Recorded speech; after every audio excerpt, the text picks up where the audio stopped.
From time to time, we get a call to shoot a more businessy looking portrait of a husband and wife sales team for use in their promotional materials and website. A typical studio portrait setup is too smooth and quiet for this type of client. They want something a little more upbeat and exciting. For this portrait, we've decided we're going to use a medium format digital capture system to give us a little more depth of field control and a higher level of detail. First, let's start off with a 42 by 32 inch softbox for our main light. A softbox of this size will give us very smooth and predictable light that we can easily feather off to solve exposure problems that we're going to encounter in this type of setup. Here's what I mean.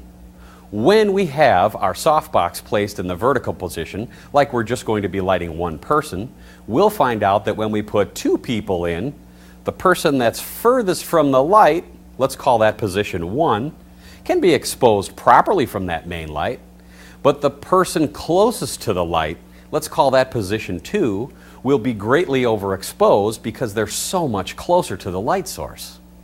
We can fix that. But first, let's take a look at the problem in depth. Now, with our main light pointed right at the subject here in position 1, we can set its power level to give us an exposure value of f11.0 without any trouble. But watch what happens when we move into position 2. We can measure that same light source, and it's now f11.5. That's a half a stop difference. Here is an example image of how not to set your main light for a two-person portrait. And here's how we're going to fix that. First, rotate your softbox to its horizontal position, then swing or feather the softbox away from your subject. This technique works best with softboxes that have a recessed panel and a deep lip here like the Shimera Super Pro Pluses. Now, go ahead and re-measure both position 1 and position 2. We find now that position 1 is f8 1/10 and position 2 is also f8 1/10. We want to work at an aperture setting of f11.0, so all we need to do now is go back to the flash pack, increase the power to get right at f11.0, and we've got a great looking main light. Take a look at this example image. A large main light like this, especially when it's placed so close to the subjects, will give us a very smooth looking main light quality. But this image wants to be a little more upbeat and exciting with its lighting. So, we won't be using a fill light that's big and smooth like we did in the classic portrait setup. Instead, we're going to choose a fill light that's got a little more impact and punch to it. This is where we're going to go to what I call my power fill. This lighting setup is ideal for a power fill, using its own strobe head, fitted with a 7-inch parabolic bow reflector, then using 2 sheets of heat-resistant diffusion material, and a 30-degree grid spot to hold them in place. This will give us that punchy light that we're looking for and give us excellent fill light coverage. Take a look at this example of what the power fill looks like at a normal exposure level. You'll notice good coverage, some kind of sparky little specular highlights, and you'll also notice a slight shadow on the background.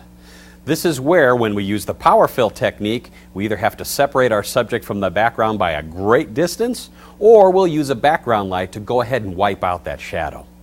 Now, we don't plan to use the power fill up at our working aperture at a normal exposure. No, it's a fill light. We've decided in this instance that we want enough impact in this image that we're going to place our power fill's level at 2 stops less than our main light. Here's an example of what the power fill is going to contribute to our shot at 2 stops less than the main. There are 2 keys to using a power fill. First, always use the grid spot. It's going to help reduce the shadow that's cast on your background. And 2, always keep the power fill as close to your lens axis as possible. If you're not familiar with that term lens axis, it's really just an invisible line that goes from the center of your frame through the center of your lens, and it carries on through the center of your subject and the middle of the background. This usually defines the center of your photograph. We like to place our power fills right here next to the camera. Sometimes we'll move them in front of the camera when we're shooting an image with a long lens, but of course we're always careful to keep them out of our frame. Now when we're lighting men, we normally place our power fill on the same side as our main light. This helps to preserve some of the direction of our lighting. But when we photograph women, we just about always place the power fill on the side opposite of the main light. And being as our image today has a man and a woman, we decide we're going to place on the side opposite, just to be kind to the female subject. We're now ready to combine our main light and our fill light together. But keep in mind though that our main light is set to exactly f11.0 and our fill light is set exactly to f5.60. And when those two strobes fire, they're going to combine their light values at our subject's face and create an overexposure. And that's a problem that we need to fix. First thing we need to do, find out how far overexposed we are by taking a combined measurement of our main and our fill light. So pointing the dome into the lens, we take a test reading and discover that our meter tells us that we have an exposure value of f11 and 3/10. So let me show you how we fix that using our equipment here in the Crockett Studios. Come on with me. If you do a lot of precise lighting like we do, you may find that you'll benefit from investing into a digitally controlled pack and head flash system like Broncolor or ProPhoto or the Elinchrom Micro AS system we're using here. They have many premium features, but for the shot that we're working on today, watch what they'll do for us. We've got our main light here in channel A and our fill light here in channel B. Now if we just want to adjust either the main or the fill, we can go to the selectors here on the channels and adjust them up or down in tenths of an f-stop all by themselves. Or we can go here to the overall section and we can adjust both the main and the fill, or whatever other channels are turned on, in tenths of an f-stop. So we're 3/10 overexposed. We've reduced the overall output of channel A and channel B by a combined value of 3/10 of an f-stop. Now we're going to create a soft rim light that we call a double kicker to help separate our subject from the background. We start by taking another strobe fitted with a 22 by 32 inch softbox and placing it on our main light's axis. You can find your main light's axis by drawing an invisible line from the center of your main light through the center of your subject, then place your kicker light's center right on that same line. You'll notice here that this kicker light is placed nice and high to cover the top and the sides of our subject, and it's tipped down by about 20 degrees or so to give us nice even coverage.